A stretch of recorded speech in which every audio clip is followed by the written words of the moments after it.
Home making एक never ending task है और इस काम को स्ट्रेस फ्री बनाने के लिए, थोड़ा सा आसान बनाने के लिए, खासकर किचन के कामों को हम आजकल कुछ ना कुछ अप्लायंसेस के यूज़ करते ही हैं। और टाइम के साथ साथ उसका टेक केयर करना भी ज़रूरत है, क्योंकि हम उसका टेक केयर करेंगे तो हमारी ज़रूरत के टाइम पे वो हमारा साथ देगा एंड लाइफ लॉन्ग हमारा साथ निभाएगा। Hi guys, I am Sushmita and welcome back to simply me Sushmita. आज के इस वीडियो में मैं आप लोगों के साथ मेरी किचन अप्लायंसेस की कुछ सिंपल क्लीनिंग रूटीन शेयर करने वाली हूँ। लास्ट 3 to 4 मंथ से जो सबसे ज़्यादा यूज़ होने वाले किचन अप्लायंसेस है वो है इलेक्ट्रिक मल्टी कुकर। पानी बॉईल करने के साथ साथ इसके और भी बहुत सारे फीचर्स हैं और एवरी डे इसे यूज़ करते करते ये कुछ ऐसा हो गया है, बट ये नॉर्मल है। सिंपल ट्रिक्स फॉलो करने से ये भी आसानी से क्लीन हो जाएगा। एवरी डे एवरी यूज़ के बाद इसे क्लीन करना सच कहूँ तो पॉसिबल नहीं है, इसलिए मैं एक क्लीनिंग रूटीन फॉलो करती हूँ, वही आज आप लोगों के साथ शेयर कर रही हूँ। इसे क्लीन करने के लिए मैं यहाँ पे विनेगर ऐड कर रही हूँ और उसी के साथ डिश वॉशिंग लिक्विड ऐड कर रही हूँ और स्विच ऑन करके छोड़ दूंगी इसे बॉईल होने के लिए।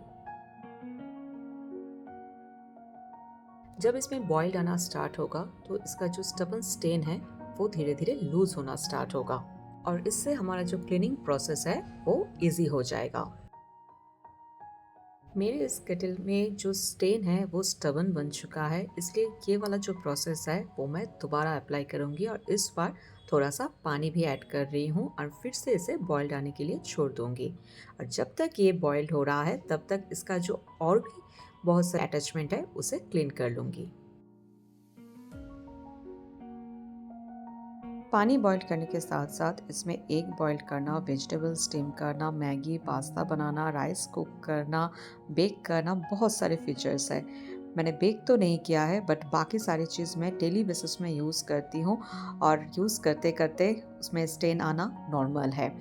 खासकर जब भी हम एग बॉईल करते हैं, पोटैटो बॉइल्ड करते हैं तो उसमें स्टेन आता ही है। और नॉर्मल जो एग बॉयलर है उसमें भी एग बॉईल करने से इस तरह के स्टेन नॉर्मल है।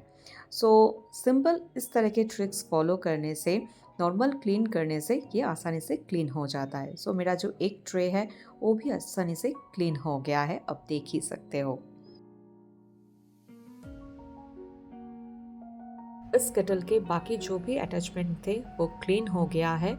अब इसे ड्राई होने के लिए छोड़ दूंगी और जब तक ये ड्राई हो रहा है तब तक हमारा जो केटल है उसे भी क्लीन कर लूंगी। तो उसका जो स्टबन स्टेन था वो धीरे धीरे लूज होना स्टार्ट हो गया है, अब देख ही सकते हो। और इसे क्लीन करने के लिए मैं कोई नया स्कॉच ब्राइट या स्टील ऊल का यूज़ नहीं कर रही हूँ। नॉर्मल जो पुराने स्कॉच ब्राइट था उसी का यूज़ कर रही हूँ और हल्के हाथों से जस्ट इसे रब किया है और रब करने के साथ साथ ही इसका जो स्टेन था वो कम्प्लीटली रिमूव हो चुका है। अब देख ही सकते हो कि पूरा क्लीन हो गया है। अब इसे रख दूंगी ड्राई होने के लिए। रिजल्ट आपके सामने है, बिफोर एंड आफ्टर आप देख ही सकते हो। सारे जो पर्स थे वो क्लीन हो गया है, ड्राई हो गया है। और इस टाइप का जो अप्लायंसेस होता है जो एवरीडे यूज़ होता है वो एवरीडे में क्लीनिंग पॉसिबल नहीं होता है, इसलिए हफ्ते में एक दिन या 10 दिन में एक दिन इसे अगर क्लीन कर लेंगे तो नेक्स्ट एक हफ्ते के लिए आप टेंशन फ्री रहेंगे। नेक्स्ट मैं क्लीन करूंगी मेरा इलेक्ट्रिक केटल। मल्टी कुकर में एग बॉईल करती हूँ, पोटैटो बॉईल करती हूँ, वेजिटेबल स्टीम करती हूँ, इसलिए मैं नॉर्मली उसमें पानी बॉईल नहीं करती हूँ। पानी बॉईल करने के लिए मैं मेरा इलेक्ट्रिक केटल ही यूज़ करती हूँ और इस इलेक्ट्रिक केटल में उतना स्टेन नहीं दिखेगा आपको, क्योंकि मैं टैप वाटर इसमें यूज़ नहीं करती हूँ। मैं इसमें नॉर्मल जो पीने का पानी है उसी का ही यूज़ करती हूँ, क्योंकि यहाँ का जो वाटर है वो हार्ड वाटर है, इसलिए जल्दी इसमें स्टेन आ जाता है। इसलिए मैं यहाँ पे टैप वाटर की जगह पे नॉर्मल पानी ही यूज़ करती हूँ। और केटल को क्लीन करने के लिए मैंने यहाँ पे नॉर्मल पीने के पानी के साथ साथ सिर्फ लेमन स्लाइस ऐड किया है, अगर आप चाहो तो विनेगर भी ऐड कर सकते हो। एंड उसी के साथ मैंने इसे बॉइल्ड आने दिया और फिर रनिंग वाटर से इसे क्लीन कर लिया है।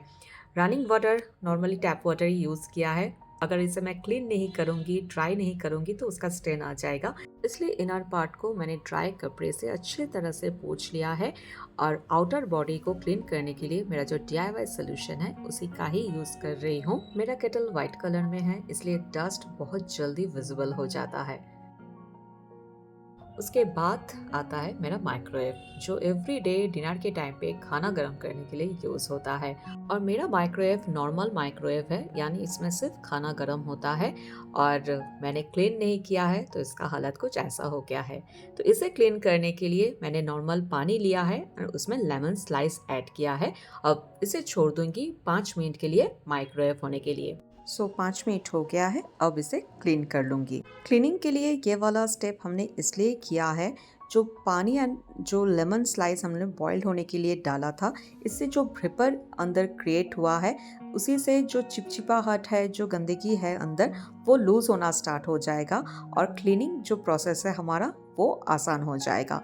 कुछ नहीं करना है, नॉर्मल सिंपली जो फाइबर क्लॉथ है उसी से क्लीन करना है और आसानी से क्लीन हो जाएगा। मार्केट में माइक्रोवेव क्लीनिंग सोल्यूशन मिलता है। यहाँ तक जब हमारे घर में माइक्रोवेव इंस्टॉल करने आता है तब भी हम लोग को अप्रोच किया जाता है सोल्यूशन लेने के लिए। बट ट्रस्ट में कोई भी मार्केट से सोल्यूशन खरीदने की ज़रूरत नहीं है। ये एक घरेलू नुस्खा है, इसे ट्राई करने से आपका जो माइक्रोवेव है वो हमेशा क्लीन रहेगा और ज़्यादा एफर्ट्स लगाने की भी ज़रूरत नहीं है, बहुत अच्छी तरह से ये क्लीन हो जाएगा। इनर बॉडी क्लीन हो चुका है, अब मैं आउटर बॉडी को भी क्लीन कर लूँगी। ऑल्दो जब भी मैं डस्टिंग करती हूँ एवरीडे डेली बेसिस में मैं माइक्रोवेव का जो आउटर बॉडी है उसे क्लीन करती हूँ, बट अब क्लीनिंग कर ही रही हूँ तो सोचा लगे हाथ इसे दोबारा क्लीन कर लूँ।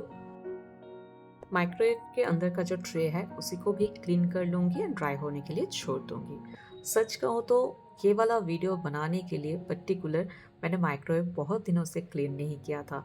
अगर मैं क्लीन कर लूँगी तो दिखाने के लिए कुछ नहीं रहेगा, इसलिए जानबूझ के मैंने माइक्रोवेव क्लीन नहीं की थी। एनीवे, तो इसका जो ट्रे था वो ड्राई हो चुका है, अब इसके अंदर इसे सेट कर दूँगी और फ़र्क अब देख सकते हो, पहले क्या था अब क्या है। अगर आप माइक्रोवेव को फ्रिक्वेंटली क्लीन नहीं करना चाहते हो तो इस टाइप का जो लिड आता है उसी का यूज़ कर सकते हो।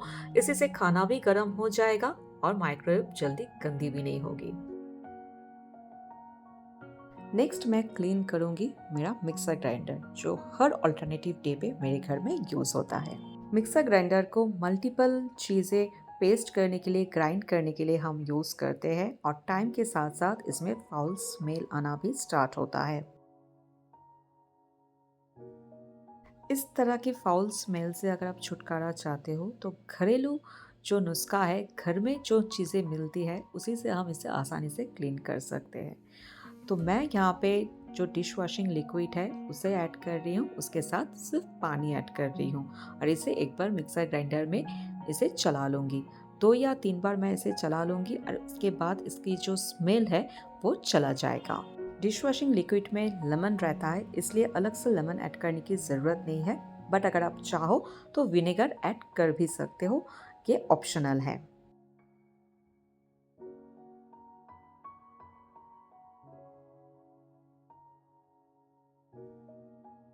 डिश वॉशिंग लिक्विड एंड पानी ऐड करने के बाद इसे 1-2 बार चला लेना है और उसके बाद आप देखेंगे कि इसके अंदर फ्रॉथ क्रिएट हुआ है।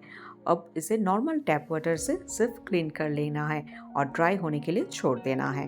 ड्राई होने के बाद आप देखेंगे कि इसके अंदर का जो स्मेल है, फाउल स्मेल था, वो कम्प्लीटली जा चुका है।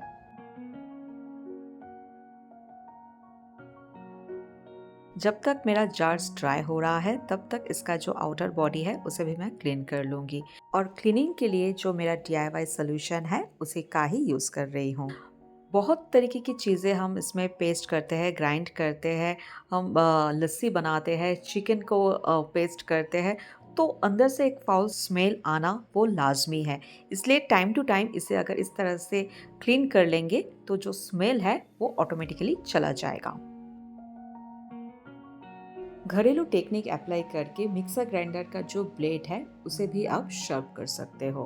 हालांकि मेरा मिक्सर ग्राइंडर नया है, इसलिए मुझे ब्लेड शार्प करने की ज़रूरत नहीं पड़ी।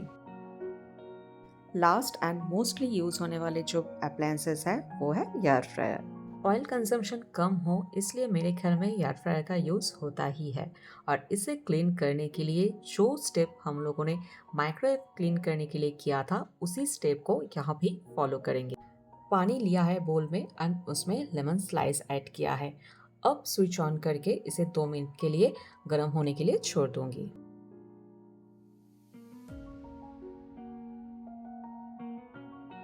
2 मिनट हो चुका है। अगर आप चाहो तो 2 मिनट के जगह 5 मिनट भी रख सकते हो। उसके बाद बास्केट को निकाल लूँगी और अभी इसमें ऐड करूँगी डिश वॉशिंग लिक्विड, विनेगर और अलग से गर्म पानी मैं इसमें डाल दूँगी और छोड़ दूँगी कुछ देर सोक होने के लिए।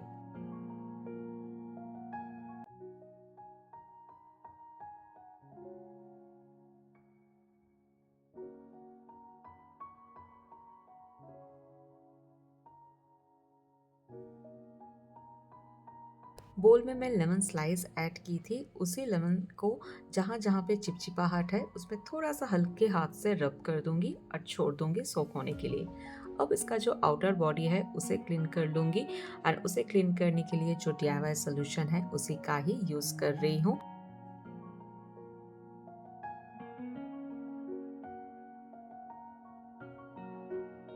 आउटर बॉडी को क्लीन करने के बाद इसके अंदर का जो पार्ट है उसे भी धीरे धीरे क्लीन कर लूँगी। जो भी अप्लायंसेस हम यूज़ करते हैं उसे यूज़ करते करते उसमें स्टेन आना, फाउल स्मेल आना, चिपचिपाहट आना नॉर्मल है। इसलिए ज़रूरी होता है टाइम टू टाइम उसे क्लीन करने की। अब मैं एयर फ्रायर को उल्टा कर लूँगी और एयर फ्रायर का जो मेन पोर्शन जो है उस जगह पे सबसे ज़्यादा चिपचिपाहट पैदा होती है और ये एयर फ्रायर का मेन पार्ट है, इसलिए ज़्यादा छेड़खानी मैं इसके साथ नहीं कर सकती। हल्के हाथों से जितना जितना हो सकता है मैं इसे क्लीन कर लिया है। अब एक दिन में तो नहीं जाएगा, धीरे धीरे करके थोड़ा थोड़ा करके अगर क्लीन करूँगी तो ये क्लीन हो जाएगा। थोड़ा सा ही सही बट जितना क्लीन हुआ है वो आप देख ही सकते हो। अब फिर से मैं इसे सीधा कर लूँगी और अब इसका जो बास्केट है उसे क्लीन कर लूँगी। सोक किए हुए काफ़ी टाइम हो चुका है। अब इसका बास्केट एंड इसका अंदर का जो ट्रे है उसे क्लीन करने के लिए जो पुराना स्कॉच ब्राइट था उसी का ही यूज़ कर रही हूँ और हल्के हाथों से रब कर रही हूँ। ज़्यादा प्रेशर देने की ज़रूरत भी नहीं है। बहुत टाइम हो गया इसे सोक किए हुए। इसका जो चिपचिपाहट है वो धीरे धीरे लूज़ होना स्टार्ट हो चुका है, इसलिए हल्के हाथों से अगर रब करेंगे तो क्लीन हो जाएगा। अब इसे छोड़ दूंगी ड्राई होने के लिए। सो ड्राई भी हो चुका है और मेरा जो एयर फ्रायर है वो क्लीन भी हो चुका है। और इस तरह से मेरा जो सबसे ज़्यादा यूज़ होने वाले अप्लायंसेस है आज मेरा क्लीन हो चुका है।